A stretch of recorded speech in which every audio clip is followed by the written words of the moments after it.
Okay, so in the Bible, God would tell his armies to go kill all the dudes somewhere and then do whatever they wanted with all the women. No. Yes. No. Okay. And so what's the deal with this? All right. So let's use all right, we'll use your example. All right. Go kill. The Lord would say, kill the men, right? Yep. Of the other nation or city they were invading, right? You're right. Go kill the men. And then... But then you have to shower them afterwards. Because if you made them bleed... Unclean. Yep, a lot of people unclean. You gotta wash those dead bodies off. No, you have to wash the before sundown. You don't have to wash the dead bodies off. You have to wash yourself off. They're unclean. That's why you got to wash yourself off, not them. So, but for the women, they weren't just supposed to be taken as property, and like they couldn't be raped, right? Because we read that specifically last episode, two episodes ago. Last episode, I can't remember what it was. Something.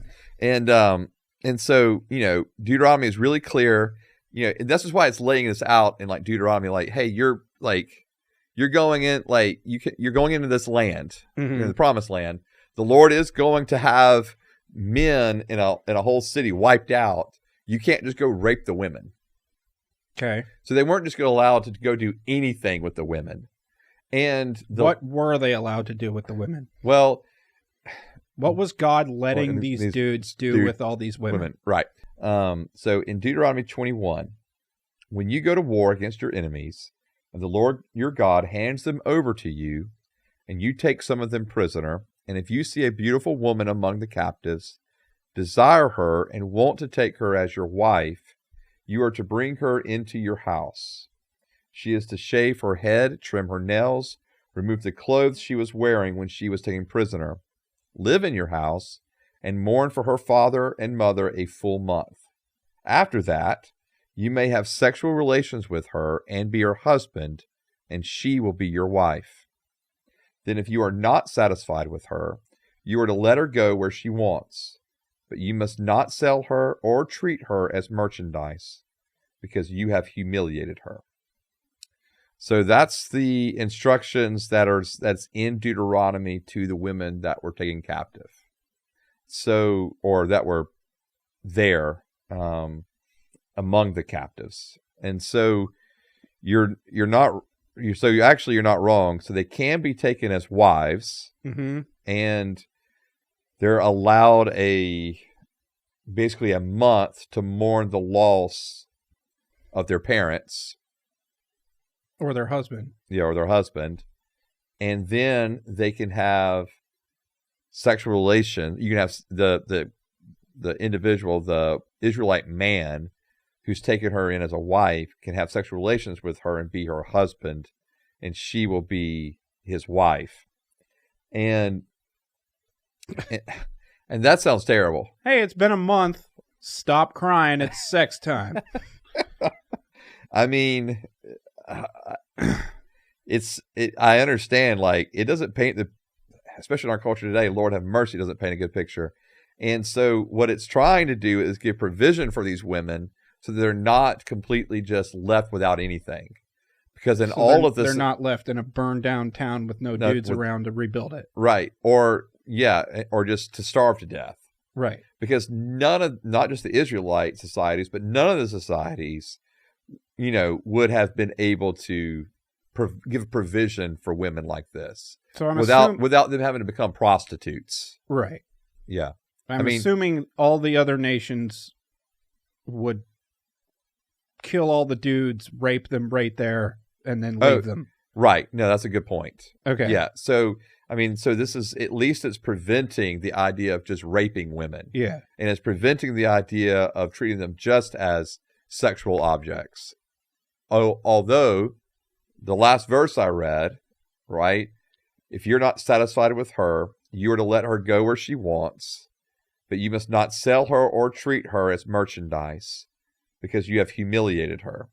And so, in other words... So this is the law from God. Yeah, this is. Seems rude.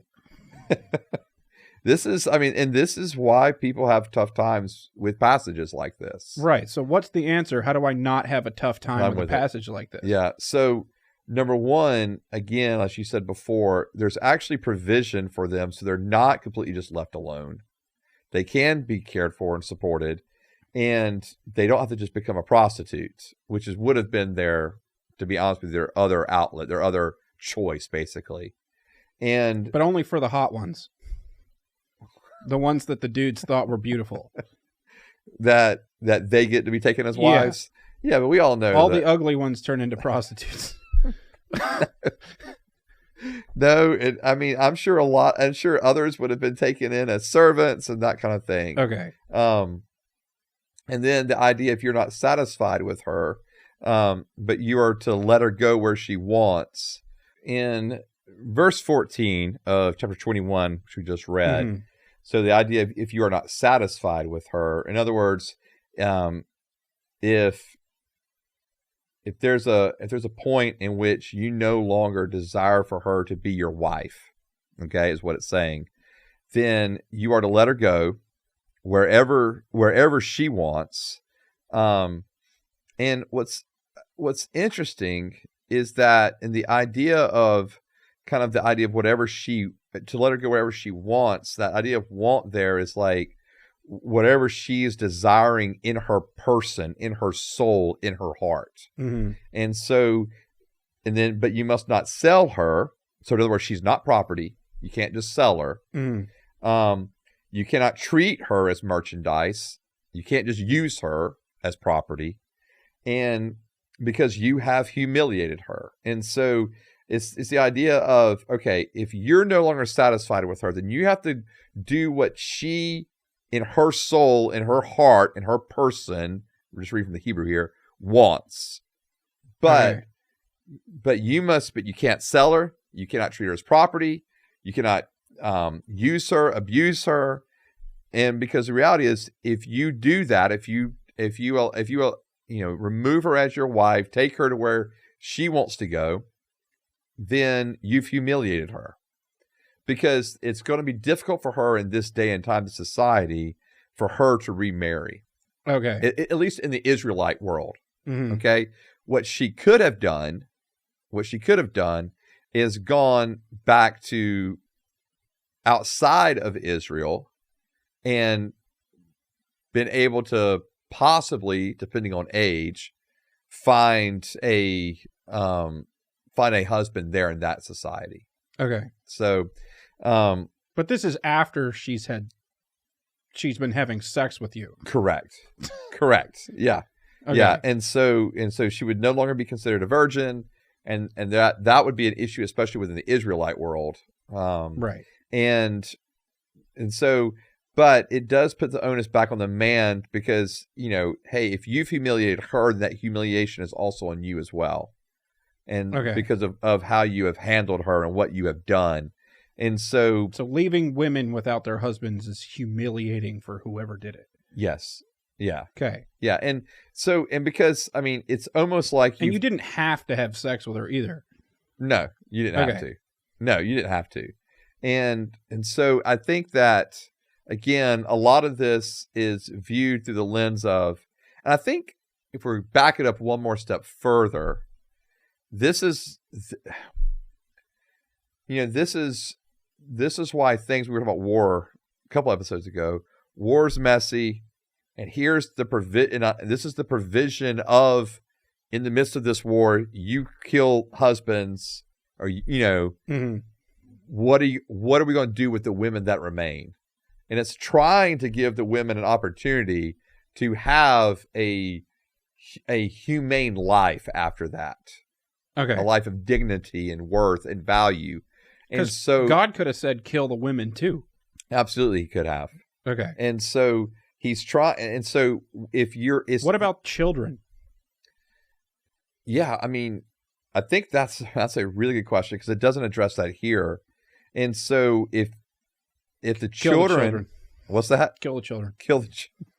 Oh, well, you mean like in war? Yeah. Oh, no. Women and children left. Yeah, women and children are to be cared for. So the children would have gone with the women.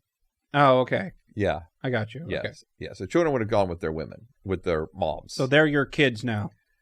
Yep. They'd be your kids if you took in their mom. Okay. Yep. And that gets into a whole nother dynamic of things. Cool. Within the Israelite world. So, yeah. So there's some, it's not, and I struggle with passages like this too. Okay. I mean, I think you can probably see me wrestling with it. Yeah.